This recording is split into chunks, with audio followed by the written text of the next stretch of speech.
Tim Satgas Analisis dan Evaluasi Kementerian Kelautan dan Perikanan melakukan pengecekan 14 eks kapal asing di Pelabuhan Nizam Zahman, Penjaringan, Jakarta Utara. Hasil pengecekan fisik kapal nantinya akan dilaporkan ke Menteri Kelautan dan Perikanan.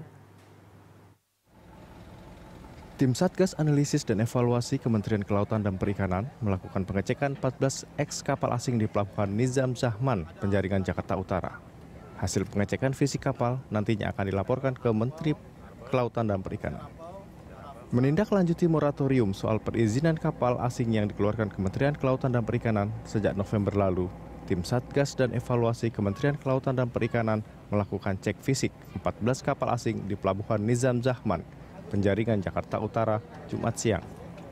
Pengecekan kapal asing ini sebagai langkah verifikasi untuk memperoleh izin operasi di Indonesia. Kapal-kapal asing itu diperiksa bukan hanya dokumen soal kelaikan fisik kapal semata, tapi juga kelengkapan izin penangkapan ikan.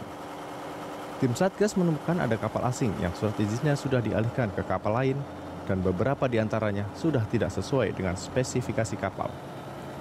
Verifikasi kapal ini dilakukan untuk mencegah terjadinya eksploitasi kekayaan laut Indonesia oleh pihak asing.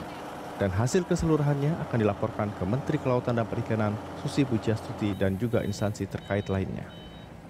Ini kesesuaian antara yang ada di dokumen dengan yang ada di lapangan. Jadi ini yang namanya verifikasi lapangan atau verlap. Dokumen semuanya sudah kita review ya, sudah kita kaji. Berdasarkan laporan selama ini, di perairan Indonesia terdapat 1.132 eks kapal asing beroperasi di wilayah perairan Indonesia.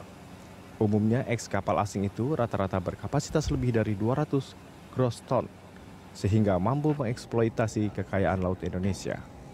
Untuk itu, pemerintah Indonesia melalui Kementerian Kelautan dan Perikanan melakukan verifikasi ketat eks kapal asing itu untuk pemberian izin operasi di Indonesia. Sementara itu, Sidik, salah satu operator kapal, mengaku lebih memilih membeli eks kapal asing karena biayanya jauh lebih murah bila dibandingkan dengan membuat kapal di Indonesia. Penyesuaian antara dokumen dengan kondisi kapal, jadi kebenaran dokumen, kebenaran kapalnya, kemudian operasional kapal. Tim Liputan Berita 1 TV, Jakarta.